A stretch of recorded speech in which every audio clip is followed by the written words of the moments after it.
এপ্রিলের 2 তারিখ 2025 সালে এই মুহূর্তে আমরা আছি গড়াইটুপি বলে একটা জায়গা, যেটা গড়াইটুপি থেকে সাবদারপুর কোটসাদপুরের দিকে যাওয়ার পথে যে ঝিনাইদহ চুয়াডাঙ্গা জেলার একটা লিঙ্ক রোডের কাছে দাঁড়িয়ে আছে এই মুহূর্তে।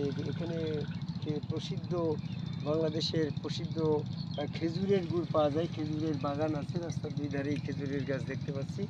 তো আমি এই মুহূর্তে একটা বলতে চাচ্ছি যে এই যে বিভিন্ন কীট পতঙ্গ, জীব জানোয়ার, পশু পাখি, তরুলতা, গাছপালা তৈরি করেছে পৃথিবীকে আল্লাহ রাব্বুল আলামিন।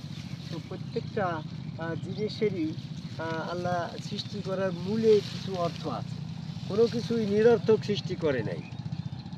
একবার কথাটা ভালো করে চিন্তা করো। আল্লাহ রাব্বুল আলামিন বলছেন সূরা সাদের 27 নম্বর আয়াত, সূরা এই আয়াতে বলছে আসমান জমিন এবং পৃথিবী এর মাঝখানে যত কিছু সৃষ্টি হয়েছে কোনোটাই নিরর্থক সৃষ্টি করে নাই। তো সেক্ষেত্রে আমাদের মানব সৃষ্টির রহস্য ইতিহাসটা একটু জানি, অন্যান্যগুলো নাই বা জানলাম।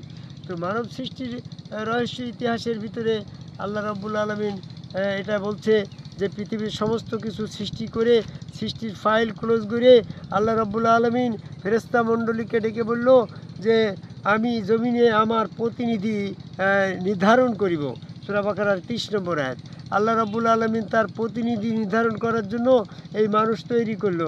মানুষ তৈরি করতে গিয়ে আল্লাহ চিন্তা করলো যে আমি যখন আমার প্রতিনিধি তৈরি করব, তাহলে প্রতিনিধিটা প্রতিষ্ঠিত করতে গেলে সেখানে আমাদের আল্লাহর প্রতিনিধি হতে হলে তো সেই আকৃতিটা হতে হবে তো আল্লাহর মতো।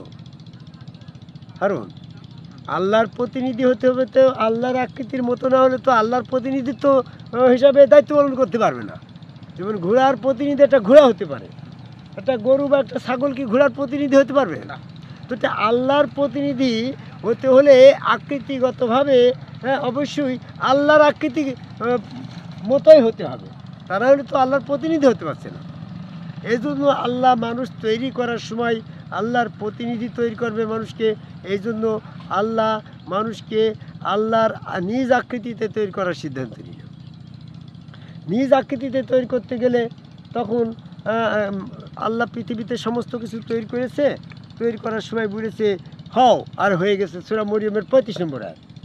এখন যদি মানুষ তৈরি করার সময় এটা কোন শব্দে বা হও শব্দে তৈরি করে, তাহলে তো আল্লাহর নিজ আকৃতিতে মানুষ তৈরি করার সময় আল্লাহর নিজ আকৃতি মনের ভিতরে স্থির করে যদি বলে যে হও, তাহলে তো অবিকল আরেকটা আল্লাহ হয়ে যাবে।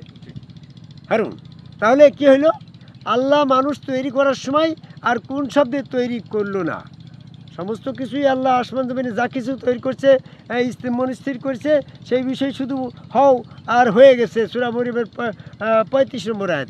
এখন আল্লাহ রাব্বুল আলামিন মানুষ তৈরি করার সময় এই হও শব্দে তৈরি করে নাই। সূরা ইমরানের 59 নম্বর আয়াত। এইটার কারণটা কি? কারণ হচ্ছে মানুষ হবে আল্লাহর প্রতিনিধি, আর আল্লাহর প্রতিনিধি হবে আল্লাহর আকৃতিতে।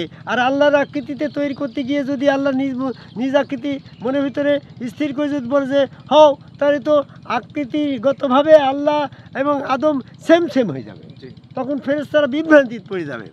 এই জন্য কোন শব্দে মানুষ তৈরি করার সিদ্ধান্ত না করে মাটি কাদা দিয়ে তৈরি করলো সমান করে। সূরা ইনফিতরের 6, 7, 8 নম্বর আয়াতে বলছে ফা সাওয়া কাফা আদালা কাফি এই সুরাত।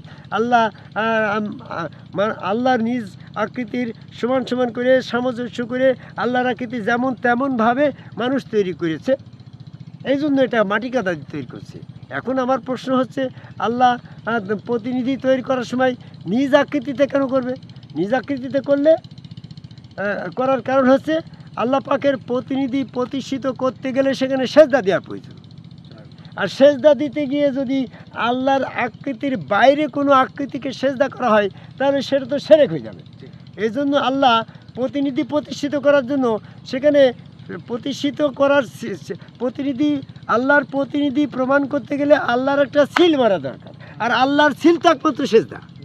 তো সেজদা দিতে গেলে আল্লাহর আকৃতি দেওয়া লাগে, আর আল্লাহর আকৃতি দিতে গেলে সেখানে আর কোন শব্দে তৈরি করা যাচ্ছে না, মাটি কাদা দিয়ে সমান করে তৈরি করা হইল। এইবারে আল্লাহ চিন্তা করলো যে আদমকে আমার আকৃতিটা দিলাম, কিন্তু যদি রেস্টার দলিল করে দিয়ে দিই তাও তো আকৃতির মালিক হয়ে যাবে আদম। সেক্ষেত্রেও যদি সেজদা দিলে সেরেক হয়ে যাবে, কারণ এখানে দুইটা সমস্যা সৃষ্টি হয়ে গেল। একটা হলো যদি আকৃতি আল্লাহর নিজ আকৃতি আদমকে না দেওয়া হয় তাহলে সে প্রতিনিধি হতে পারছে না। আর আল্লাহ পাকের নিজ আকৃতি দিলে সেখানে সেজদা দেওয়া প্রয়োজন। আর সেজদা দিতে গেলে আকৃতিটা যদি আদমকে রেস্টার দলিল করে দিয়ে দেয় তো সেক্ষেত্রে আল্লাহর আকৃতির মালিক হয়ে যায় আবার আদম। এই জন্য আল্লাহ আদমের আকৃতির মালিক যদি আদম হয়ে যায় আর সেখানে যদি খেলাফত প্রতিষ্ঠিত করার জন্য সেজদা দেওয়া লাগে তাহলে সেজদার মালিক আদম হয়ে যায়, সেক্ষেত্রে শিরক হয়। এই জন্য আল্লাহ তখন এই কৌশল অবলম্বন করলো যে আদমকে আল্লাহর প্রতিনিধি তৈরি করার স্বার্থে আল্লাহর নিজ আকৃতিতে তৈরি করবে, আবার সেখানে সেজদা দিয়ে তার খেলাফত প্রতিষ্ঠিত করবে। এই জন্য সেজদা শিরক মুক্ত করা প্রয়োজন। শিরক মুক্ত করার প্রয়োজন বিধায় আদমকে আল্লাহর নিজ আকৃতি দিল কিন্তু রেস্টার দলিল করে দিল না, এটা আমানত স্বরূপ দিল। তাই আল্লাহ পাকের আমানত এই মানুষকে দেওয়া হয়েছে সূরা আহজাবের 72 নম্বরে। সেই আকৃতিটা হচ্ছে আল্লাহ পাকের নিজ আকৃতি মানুষকে আমানত স্বরূপ দিয়েছে। তো এটা অনর্থক সৃষ্টি করে নাই, অনর্থক মানুষকে আল্লাহ নিজ আকৃতি দেয় নাই। তো আল্লাহর নিজ আকৃতির ভিতরে এই যে মোষ আছে, এই মোষটা তো আল্লাহর দেওয়া সৃষ্টি, এটারও তো অনর্থক দেয় নাই। তোমরা আলেমুলামা চরমুনা ফুরফুরা মানিগঞ্জ দেওয়ানবাগ জামাত ইসলাম যারা এরকমভাবে টুপি বাগড়ি জুব্বা নিয়ে মোষ কেটে ফেলছো, তাহলে মোষের যে একটা উদ্দেশ্য ছিল আল্লাহ পাক তো বিনা অনর্থকভাবে তার আদমকে মোষ দেয় নাই। তুমি যখন এটা কেটে ফেলছো তাহলে আল্লাহ পাকের দেওয়া উদ্দেশ্যটা বাতিল হয়ে গেল না, অনর্থক তো দেয় নাই। সূরা সাদের 27 নম্বর আয়াত দেখো, আসমান জমিনের মাঝখানে যা কিছু সৃষ্টি করেছে অনর্থক সৃষ্টি করে নাই। তো তাহলে মোষটাও তো আসমান জমিনের ভিতরে মানব স্রোতের ভিতরে আল্লাহ পাক দিয়েছে, এটা অনর্থক তো দেয় নাই। তো তাহলে আল্লাহ এটা হারাম করে নাই। তোমরা এই তাবলিকালারা বলছো মোষের পানি হারাম, মোষ হারাম, এটা তো আল্লাহ হারাম করে নাই। আল্লাহ যখন এটা হারাম করে নাই তাহলে এটা পাকের আল্লাহর দেওয়া উদ্দেশ্য ছিল, সেই উদ্দেশ্যটা বাতিল করে ফেলছো তোমরা মোষটা কেটে দিয়ে।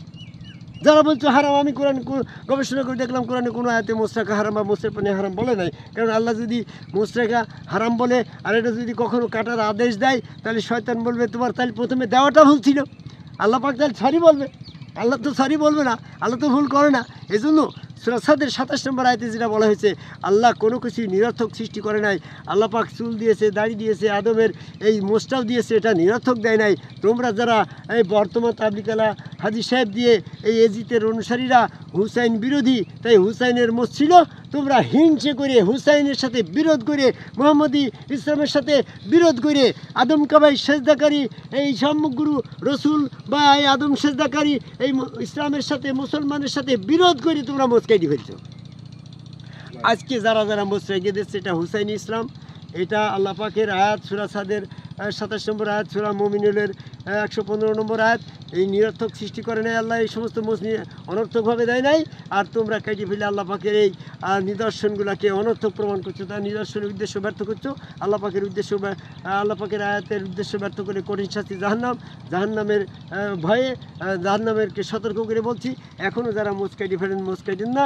আদম কাবাই সেজদাকারীর বৈশিষ্ট্য এই দিন কায়েম করার জন্য আমাদের যারা আদম কাবাই সেজদা করেন, আল্লাহকে সেজদা করেন, তারা তাদের আদম কাবাই সেজদাকারী সেজদার এই দিনটাকে, এই সিরাতুল মুস্তাকিম আল্লাহর পথ, এই রসুলের পথ, হুসাইনি পথ, মোহাম্মদ ইসলামকে প্রতিষ্ঠিত করার জন্য আমরা চুলদারি মোষের বেশ রেখে দেবো। এটা আল্লাহ পাকের সৃষ্টি রহস্য, এটা অনর্থক করে নাই, আমরা এটা আর কাটবো না। তাহলে সূরা 13 নম্বর আয়াতে বলছে, হে মুমিনগণ তোমরা তোমাদের দিনকে কায়েম করো। আদম কাবাই সেজদাকারী সম্মুখগুরু রসুল কাছে বায়াত গ্রহণ করে এখানে সেজদা ভক্তি দিয়েছি আমরা। আমাদের এই আদম কাবাই আল্লাহকে সেজদার এই দিনকে কায়েম করতে গেলে আমাদের চুলদারি মোষ অবিকল রাখতে হবে। এটা আল্লাহ পাকের নিশ্চয়ই দিন কায়েমের জন্য এটার একটা রহস্য রয়েছে। আমরা দিন কায়েমের স্বার্থে আজকে চুলদারি মোষ রেখে আল্লাহ পাকের আদম কাবাই সেজদার দিনকে প্রতিষ্ঠিত করা আহ্বান করে আমার কথা শেষ করে যাই গুরু।